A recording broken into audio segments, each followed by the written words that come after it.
and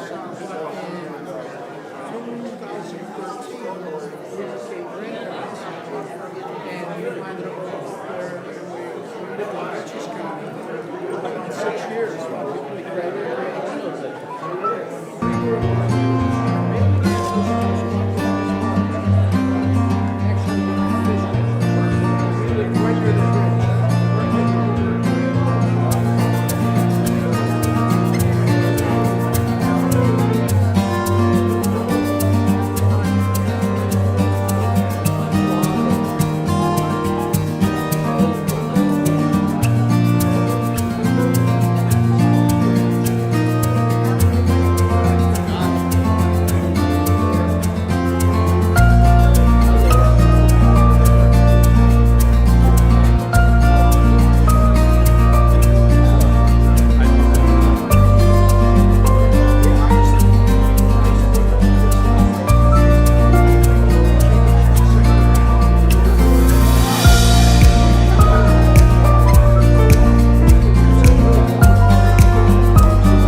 Brought in there when you could approach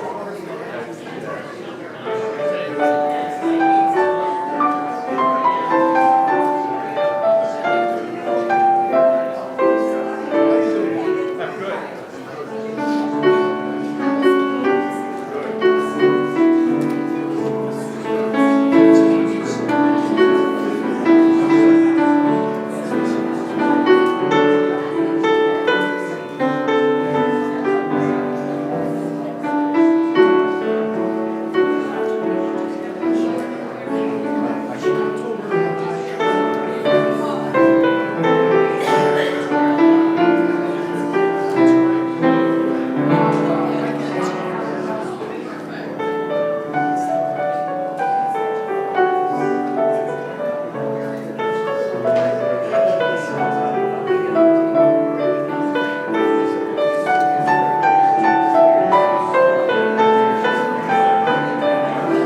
morning, everyone. This is the time of the service we call Things You Should Know. I know Pam Palmer has an announcement. Where are you, Pam? Jean, could you bring Pam a microphone? Oh, you've got it right in your hand. Perfect. Hi, I just wanted to let everybody know, I organized the summer dining experiences, and our last one for the summer is the 30th of September.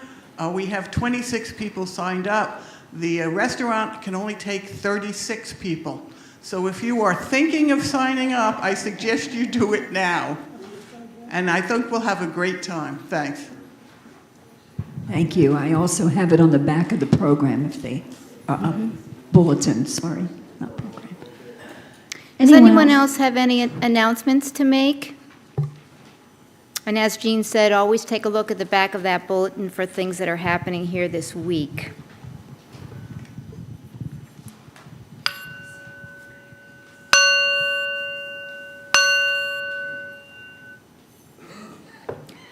Welcome to the Unitarian Universalist Congregation of Venice, known as UCOV. My name is Janet Knudsen, and I'll be your worship associate today. No matter who you are with, or where you're at in your life's journey, you are very welcome here. And we thank you for choosing to spend part of your Sunday morning with us. We hope you'll join us on the lanai immediately following the service for refreshments and conversation. Is there anyone visiting with us for the first time that might be brave enough to raise your hand, tell us your name and where you're visiting from? Oh, gee, I have to stand. I'm Paula Miller. I live down the street on Capri Isles, so I'm really not visiting from anywhere except from my own neighborhood. And just trying out different churches in the area. I have a...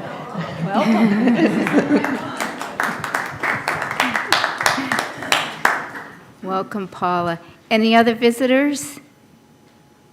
Jean?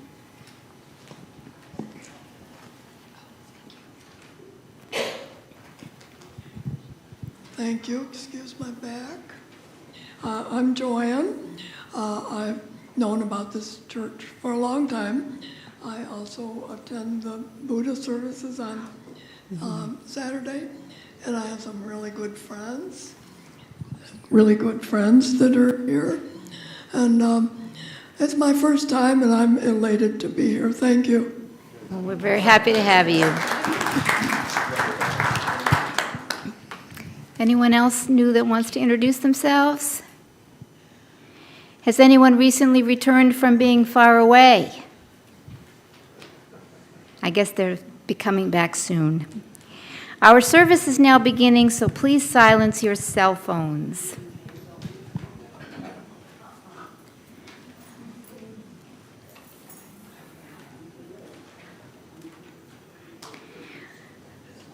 The words for our chalice lighting are written by Craig Rowland.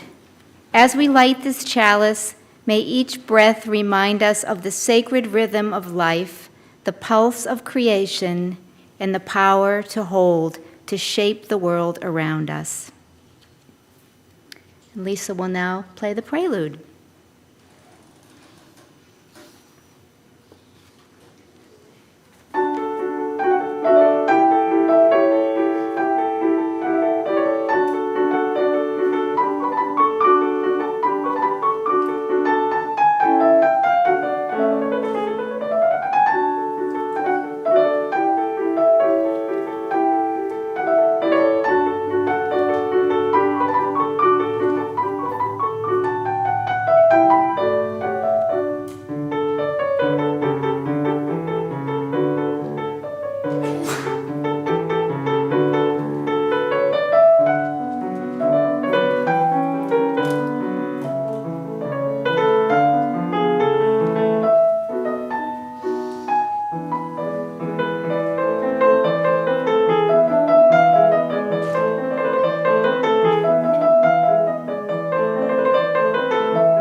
Thank you, Lisa.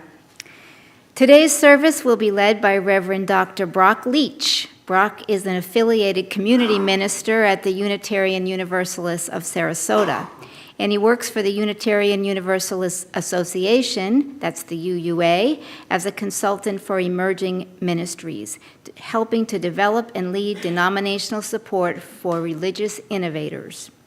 Locally, he's a longtime volunteer with Children First, Sarasota County's Head Start provider, and a board member of the Education Foundation of Sarasota County, the Sarasota African American Cultural Coalition, and Protect Our Defenders, a national organization that supports victims of sexual assault in the U.S. military. He teaches a leadership course at Meadville Lombard Theological School and recently completed a Doctor of Ministry program at Boston University's School of Theology, working with 6 UU congregations to design a system of support for accelerating multiculturalism in our congregations. Please join me in welcoming Brock back to our pulpit.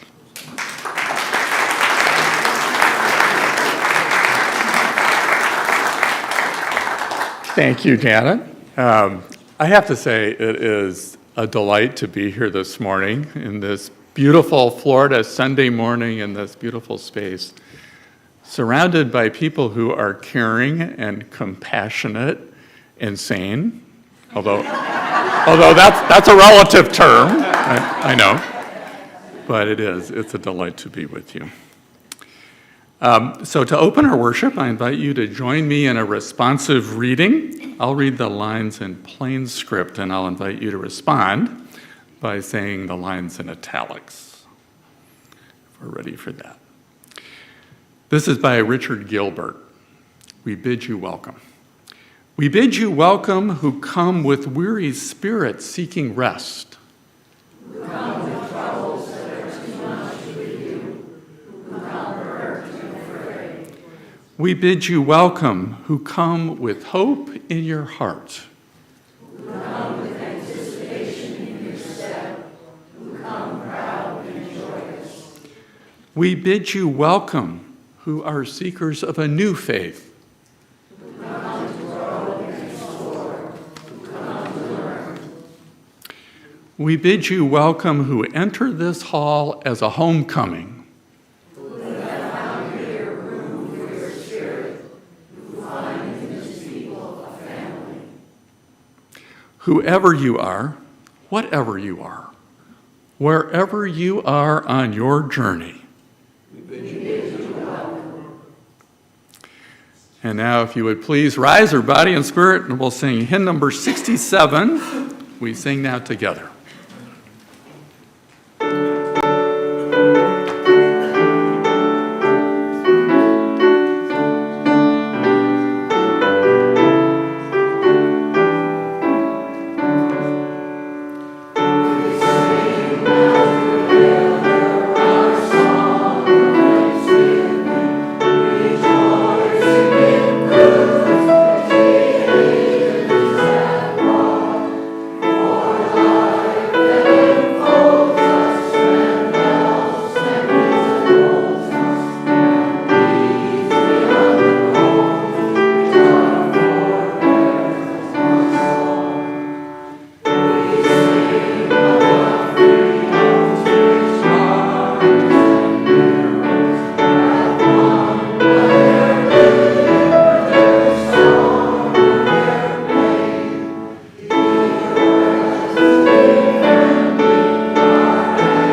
Giving is a sacred practice, and when you give to your church, you also receive.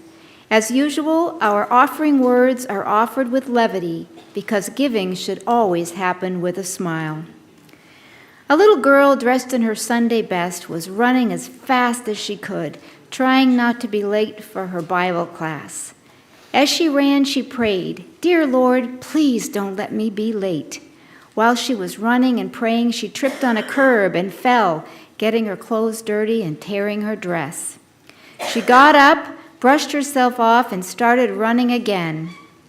As she ran, she once again began to pray, "Dear Lord, please don't let me be late, but please don't shove me either." And I hope none of you will push and shove to get to the collection basket this morning.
As a community of human hands and human hearts, we come together here to bear ministry to one another as we struggle with life's sorrows and celebrate life's joys. So this is our time of sharing, and we ask if you have a joy or sorrow to share that you raise your hand and someone will bring you a microphone. And please share only those stories that are yours to tell. My name is Sarah Ornstein. On a beautiful day like today, I hesitate to express my sorrow, but my daughter died of COVID 5 years ago, August 2020. And I try to remember the joy she brought to my life, but with the constant controversy over vaccines, I cannot get it out of my head. I know other people who've lost adult children for medical reasons, and I know a man in my neighborhood who lost his son this summer who is fighting in Ukraine. And my husband is gone. It's hard.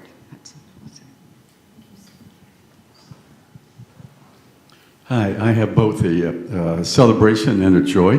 The celebration is Katie and I, 3 days ago, moved into Jacaranda Trace.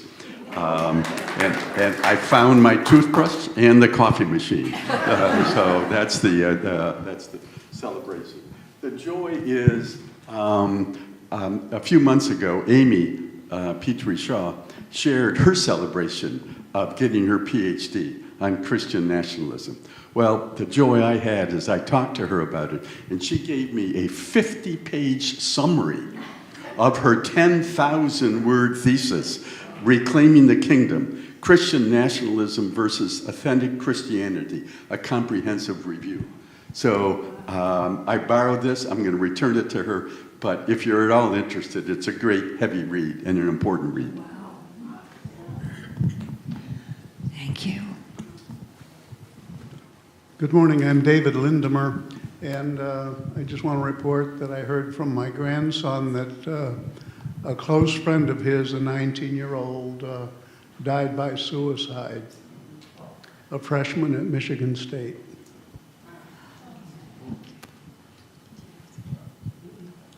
I'm Jackie Whitus. Just to add to John's comment about Amy's PhD, next week at the end of the service, we'll be having a small celebration to recognize her for that accomplishment. So if you haven't already signed the card that's outside, please do so before you leave today. Good morning, I'm Jean. I want to share a joy. Yesterday, within this sanctuary, we had the Blue Lotus Buddhist temple monks here with a visitor from Michigan to lead us in a retreat, which includes meditation periods. And there are a number of us who are part of this congregation who seek out some of the solace in meditation. I think the thing I want to share is that really it's universal. I feel that the faith that is manifested in this very broad world in which we live has so many similar paths. And the thought I've been having this morning is not a sorrow but a joy, which is to say, be kind in your words. You're entitled to your emotions and your strong feelings, but what your spirit, what your faith expresses should be uttered and manifested in kindness and love.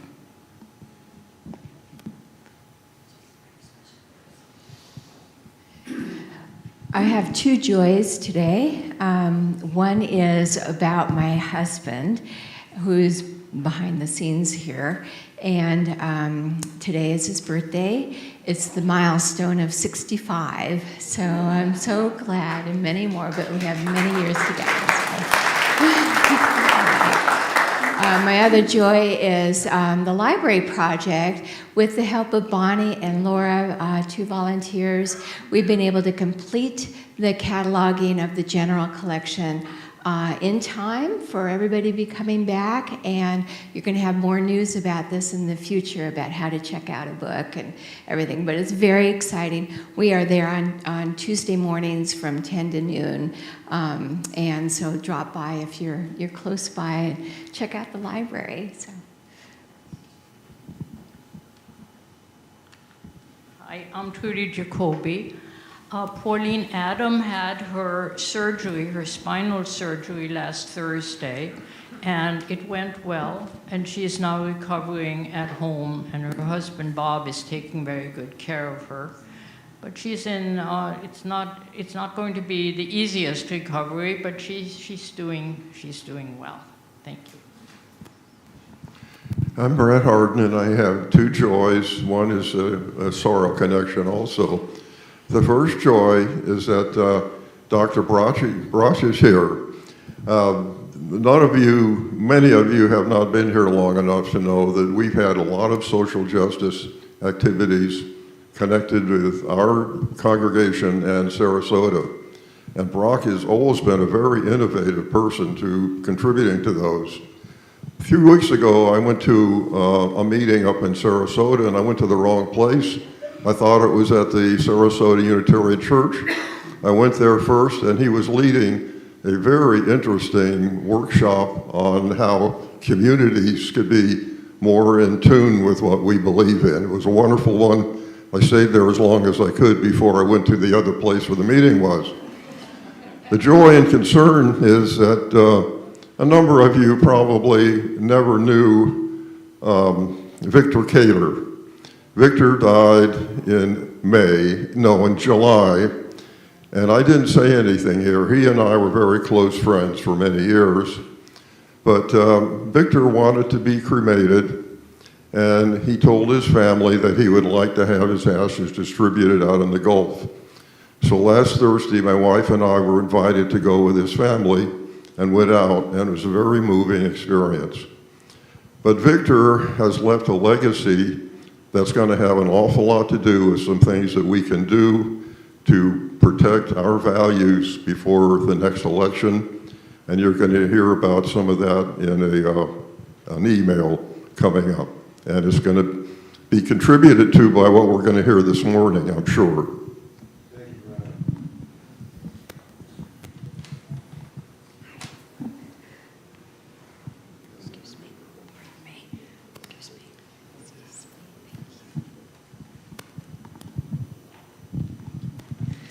Thank you. I'm Marianne Kerner, and after the very long and wonderful retreat yesterday, there was a peace vigil from 5 to 6.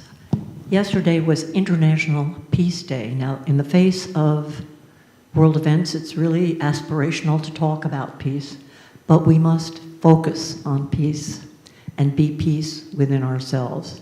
As the song goes, let peace begin with me. So I invite you to celebrate World Peace Day every day.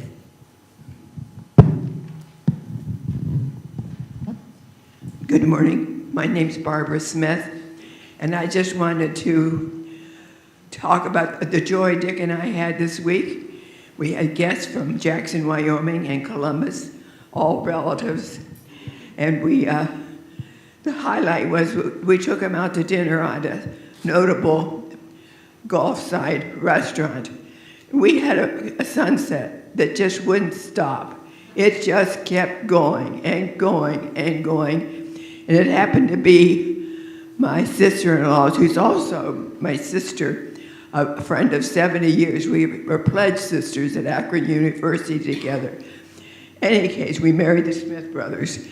And it was her birthday, and I think we're all going to remember that night forever. Thank you.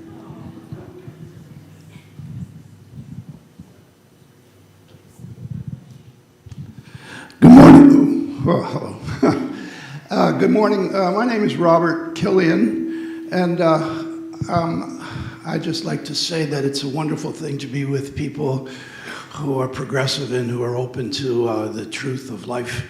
And I want to tell you about a little celebration that my wife and I had, my wife Dorothea here. We just returned not long ago from New Jersey, where we came down from originally. And we went up there to celebrate the 50th anniversary of the New Jersey Clearwater Festival. I started the festival in 1975.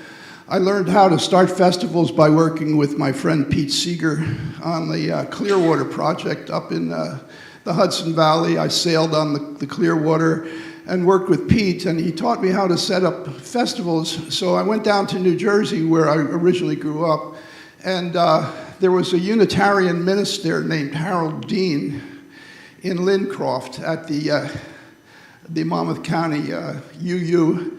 And after we did a concert, my friend and I did a concert to raise money for Clearwater. He said, why don't we have a Clearwater group working on the waters here in Monmouth County? Lord knows the waters need attention. And I said to him, well, I guess it's because nobody was willing to start it and keep it going till it caught on. And he silently looked in my eyes and he said, oh. And I left there and I went back up to Woodstock, where I was living at the time, but that "oh" kept reverberating in my mind, and I knew the waters there needed attention. So eventually I went down there and I met a lady at the UU, and we became friends, and I started meeting other people down there. And I asked them if they were interested in doing something like that, and they said yeah. So they all gave me the support to start this festival. And it was a celebration of life. That was what the festival was. Not just music. Music was a big part of it. Pete came many times. Bruce Springsteen came. Lots of people, Tom Paxton, all kinds of people came and performed there. At one time, we had over 10,000 people who came to that festival. And anyway, I don't want to go on and on about it, but we just came back from having celebrated that 50th anniversary, and the festival is still going. And when I formed it, when I started it, the idea was that it was a celebration of life. So all of the activist groups that we could get in touch were invited to come and set up their information tents and everything, and reach out to the public so that we could move forward as a community, as a human community on the planet, to make it better. And I know you all celebrate that type of thinking. So I just wanted to say I celebrated it, and thank you all.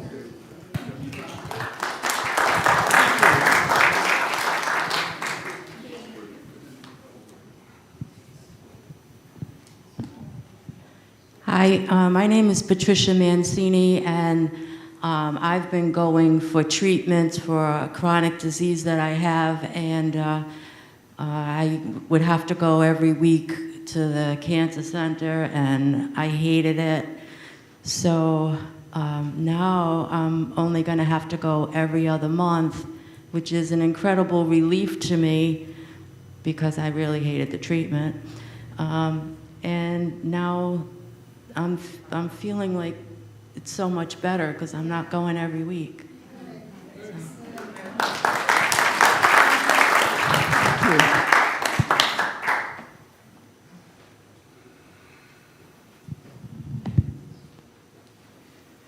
May the love of this community hold all who need love and concern. May the light of our community shine on the broken places of the world. May we never look away when we are needed.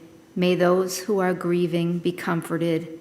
May those who are tired find rest. May the broken places be healed. May those who are filled with joy and laughter be abundant. For our centering reading this morning, I want to share some thoughts on transformation from Reverend Sherry Prudhomme. She says, "In a spiral-like fashion that is never perfect and never finished, we pay attention and learn from experience. We reflect on it religiously, supported by engagement in religious community. We respond and act in the world, and we repeat the cycle. Our religious communities at their best are places where we grow our capacities to be with experience in all its complexity and paradox, to listen deeply to one another, to allow ourselves to be seen and held in love, and to respond creatively and collectively. In other words, transformation is not an ideal to be achieved, it's a practice to be lived." As we enter into our moment of silence, I invite you to sit back, relax your shoulders, breathe, and reflect on how you have been transformed and how you are transforming.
Beautiful, thank you.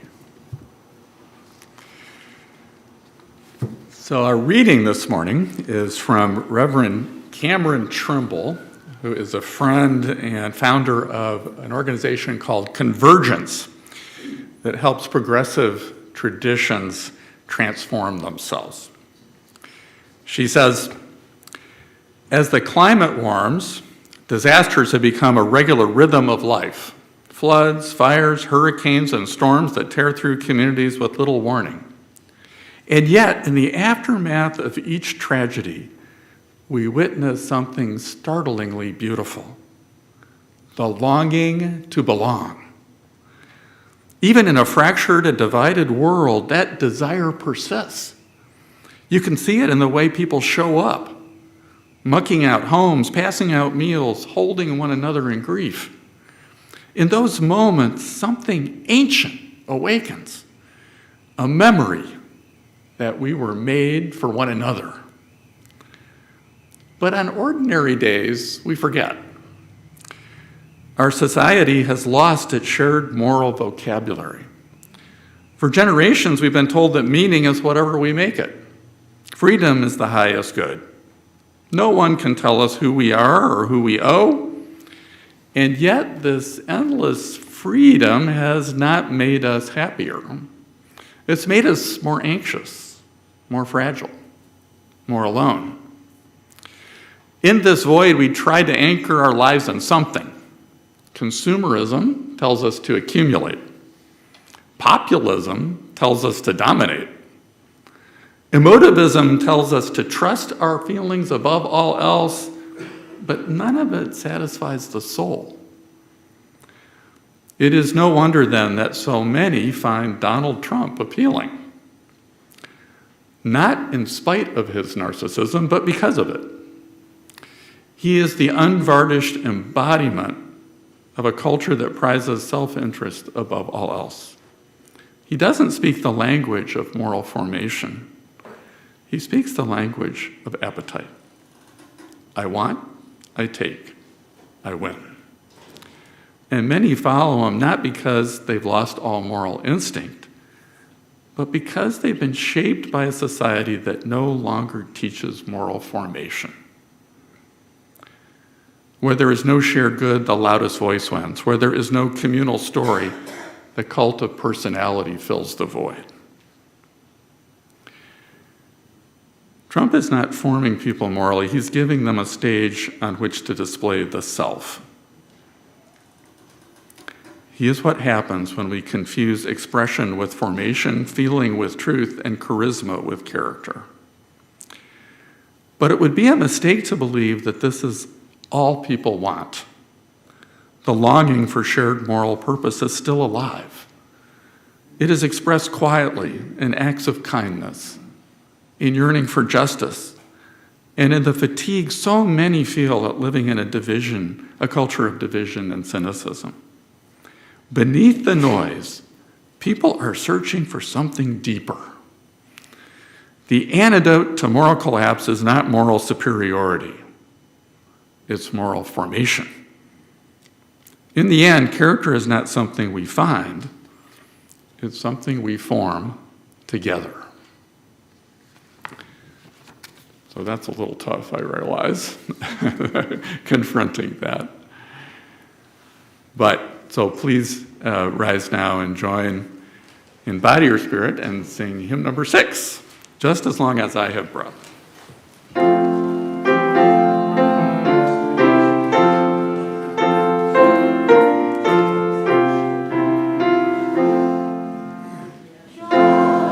oh, by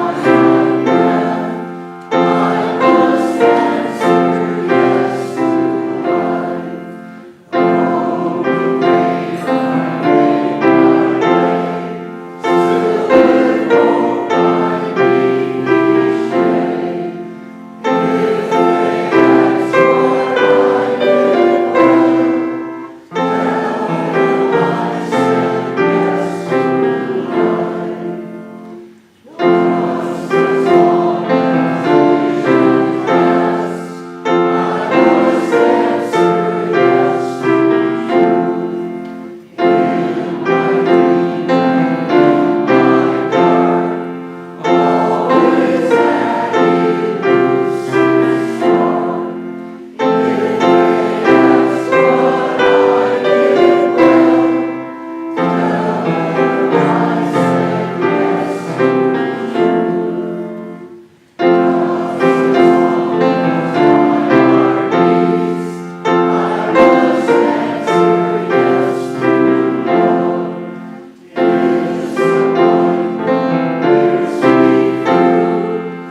You know, there are many ways to describe the crisis we're facing as a nation, and none of them completely capture all the complexities of the situation. But we human beings need simplifying models to make sense of the world, and I am no exception. So go with me on this, but I think we are witness to an epic battle between grift and graciousness. On the one hand, all around us we see naked self-interest not only being sanctioned, but sanctified. We have people in all parts of our civil society proudly proclaiming that our main obligation in this short life is to claim all the attention and power and wealth we can.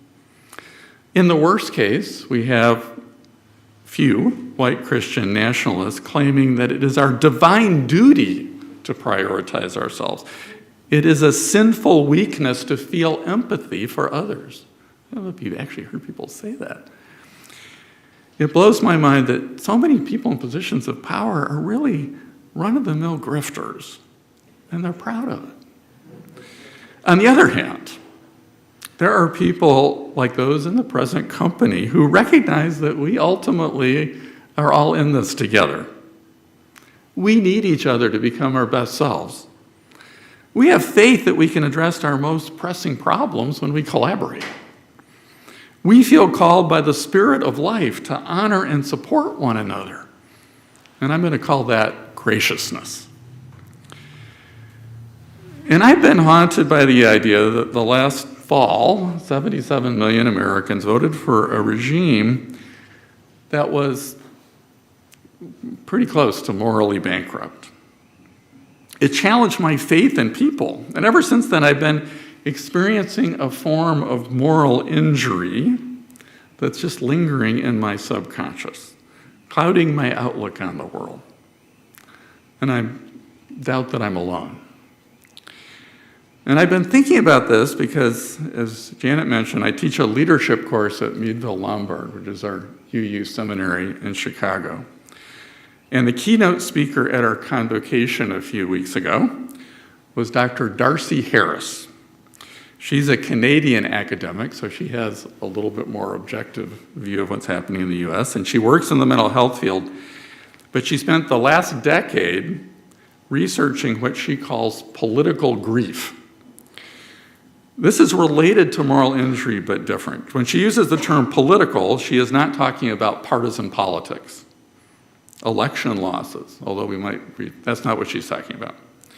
Instead, she defines political grief as the loss of political and governing systems that we have come to understand that undergird our understanding of the way the world works. Constitutional democracy, for example. So alongside moral injury, political grief also hangs out in the subconsciousness, and it clouds our outlook. And I think there's a third element in this mix.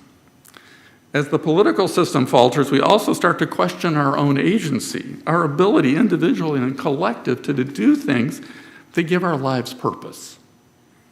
In different ways, we all need to know that our lives matter, and deep down, we fear being inconsequential. Another mental cloud. Now, there's an old adage that the role of a minister is to comfort the afflicted and afflict the comfortable. And I am not sure I'm doing either of those well right now, but hang with me here for a minute. I only want to say that if you're feeling a little under the weather mentally these days, it's understandable, and you're not alone. And as any therapist would tell you, we have to acknowledge these feelings. We have to identify where they come from. We have to put them out in the light of day and decide what we're going to do about them. So I'm here this morning with a little help about that, because I believe we Unitarian Universalists have so much to bring to this moment. We have what the world desperately needs, and that work is what we need for our own well-being too. So let's start with the fact that a year ago, graciousness was officially enshrined in Article 2 of the UUA bylaws, which for the first time declared that our shared purpose is, and I quote, to transform the world through liberating love.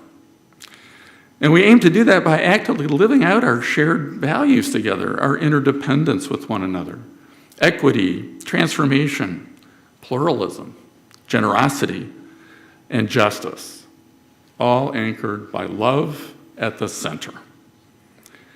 So our moral grounding is the polar opposite of self-centeredness. It recognizes that we are all in this together now more than ever. And the question is, how in this moment do we harness those values to help turn the moral tide? Of course, job one is to stand up against hate and advocate for our values at every opportunity. And I am really proud of the way UUs really across the country are doing that. We are showing up almost everywhere. There's too many ways to show up, if anything. We're prioritizing them. And we're doing that in defense of the people whose rights are being threatened because of where they come from their identities. And we're exercising a full-throated defense of democracy. So I think that's the right place to start. But as Cameron Trimble said in our reading, in the end, character is not something we find, it's something we form together. And what stands in the way is that our society's rampant disconnection. With other people, with communities, with reality in some cases. But, I understand why so many people feel disenfranchised. Their expectations of how their lives would unfold are not being met, often for reasons far beyond their control. Add to that the fact that people today so many have never been part of any community that supported them in moral formation. Their perspectives are more likely to be shaped by the people most like them and the content of their screens, most of which have nothing to do with moral formation. So we end up with people so desperate for belonging that they're willing to follow leaders who are so obviously disturbed. Yet, all along, all want to be part of something larger than ourselves that gives life meaning. We crave authentic connection. So I want to make the case that what people need most right now is what we have to offer. Because even though we don't come out and say it anywhere, our congregations are really human development organizations. We prioritize moral formation.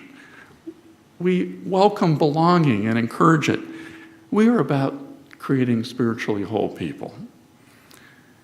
And if you stop to think about it, we have some real advantages over other institutions operating in this space.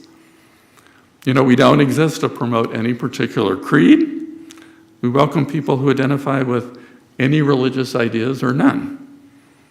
We make no promises about the afterlife. Instead, we focus on the precious current life. And we trust that how we live transcends time. We aim to welcome people from all cultures, sexual orientations, abilities, gender identities, and generations.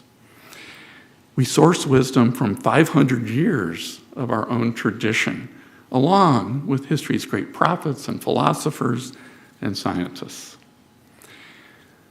But to transform the world with liberating love, we have to move beyond individually affirming principles. We have to go beyond just acknowledging identities or debating ideologies.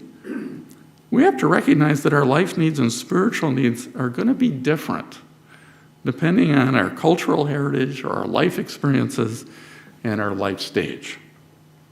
In other words, we have to embrace some new ways of being together. We have to do a few things differently. We need to explicitly make room for people with different needs to find belonging among us. We need to be proactive in understanding their needs. We need to invite their ideas and support them in experimenting with new programs, new ways of working together. We have to invite them into leadership and help them develop leadership skills. And we have to put our own likes and dislikes and preferences, we have to just put them aside long enough to understand the differing needs of others and to try out some different approaches and trust that there will always be room for us.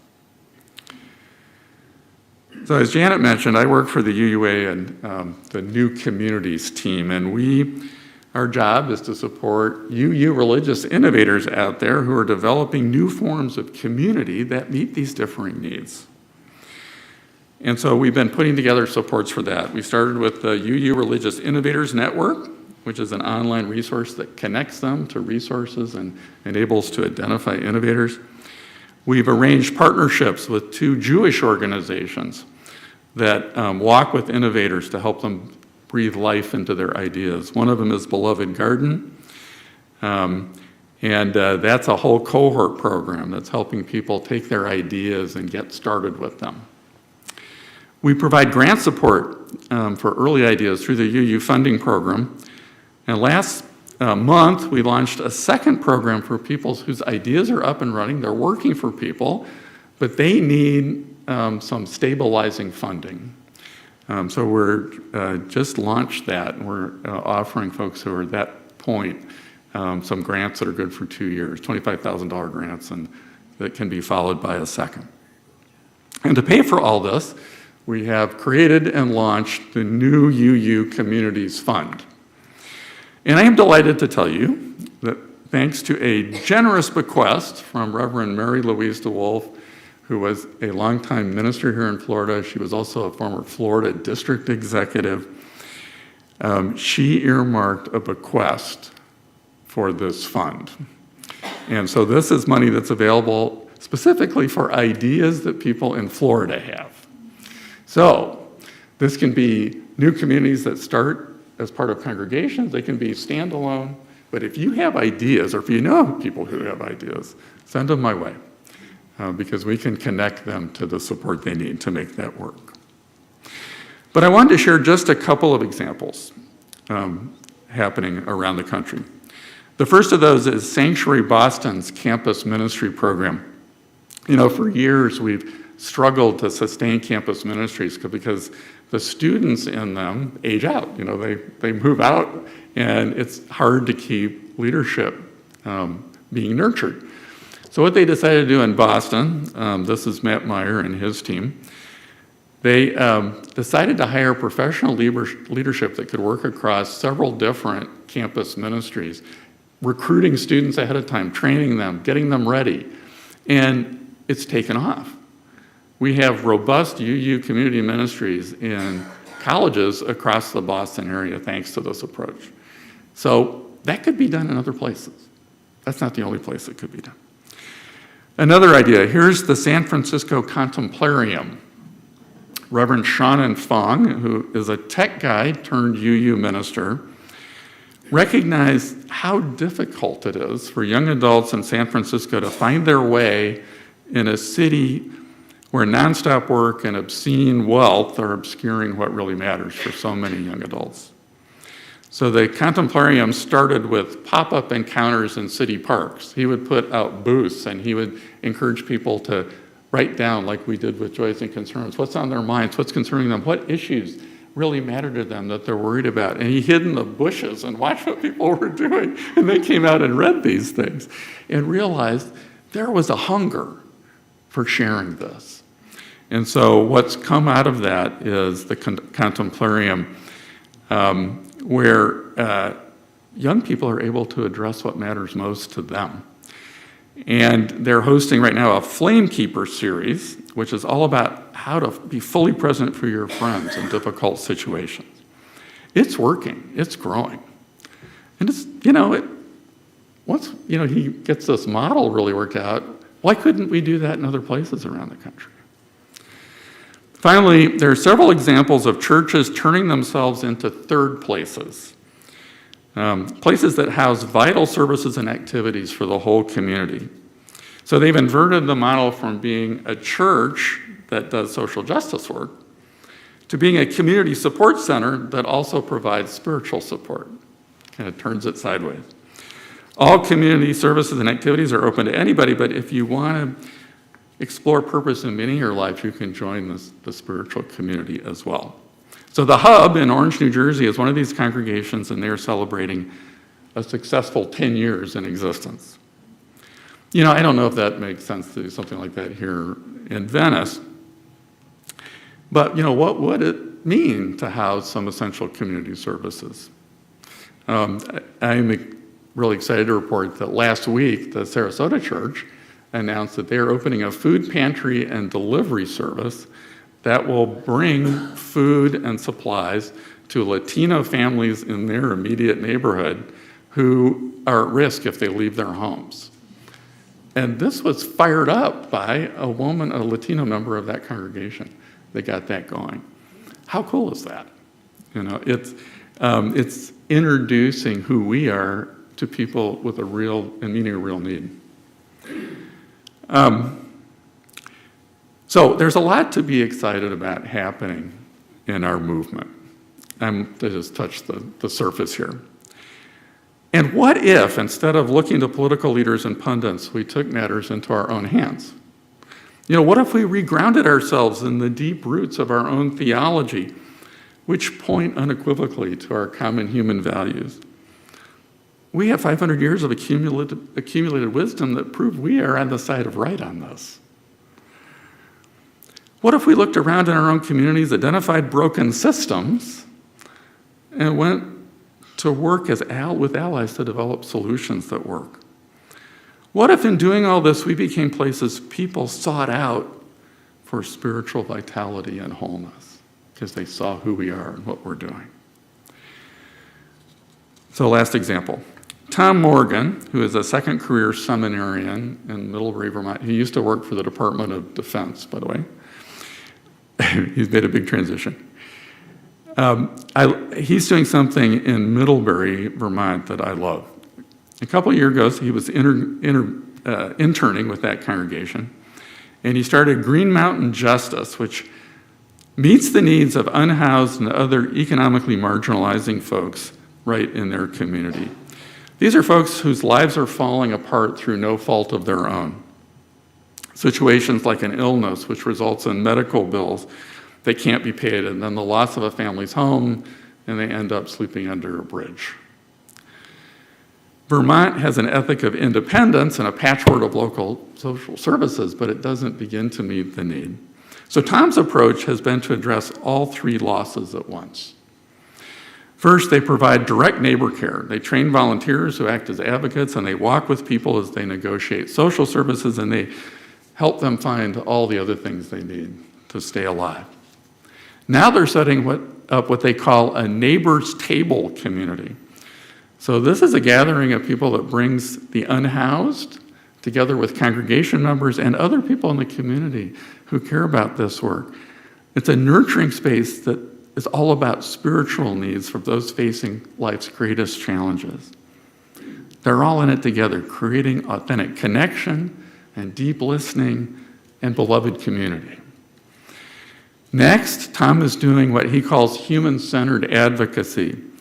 They're advocating statewide based on telling the stories of folks who are affected and getting responsible people to pay attention and using their voices for advocacy.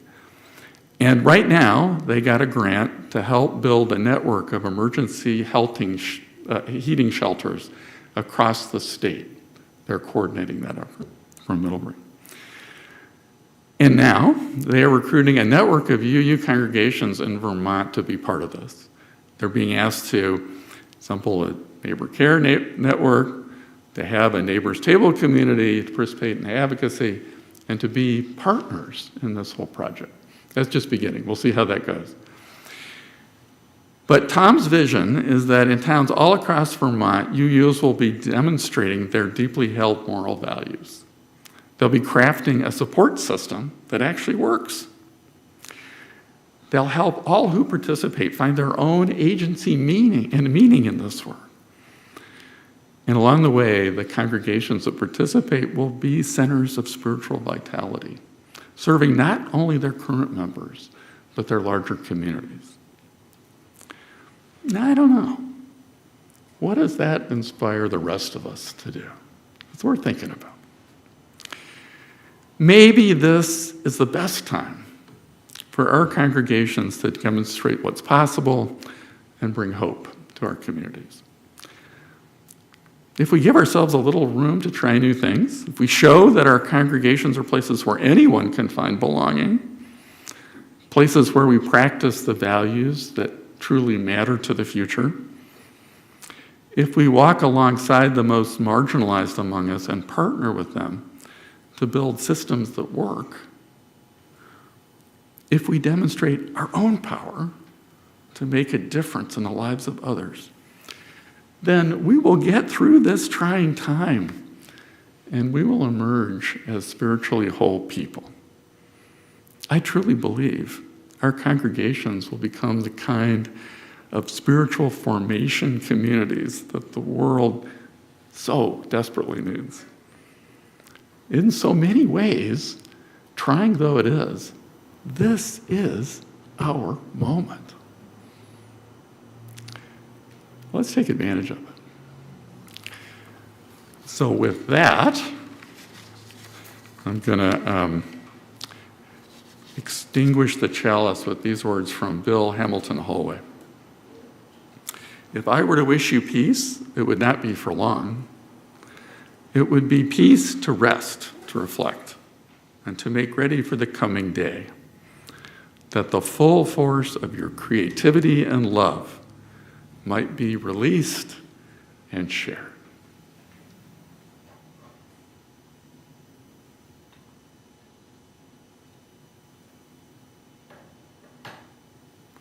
And now if you'll please rise and bow to your spirit, we'll sing hymn number 108.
So as we meet this moment, let us nurture our spirits, hearing that real though far off hymn that hails a new creation.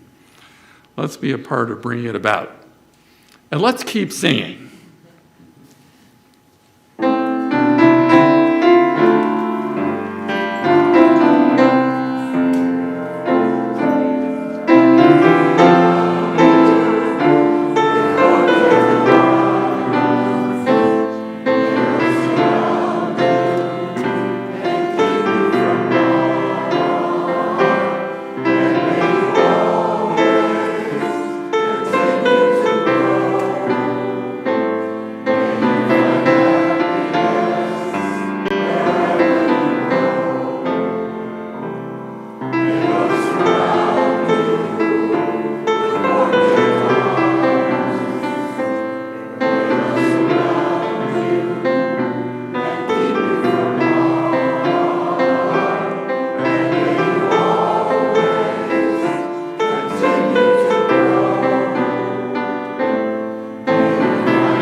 Thank you.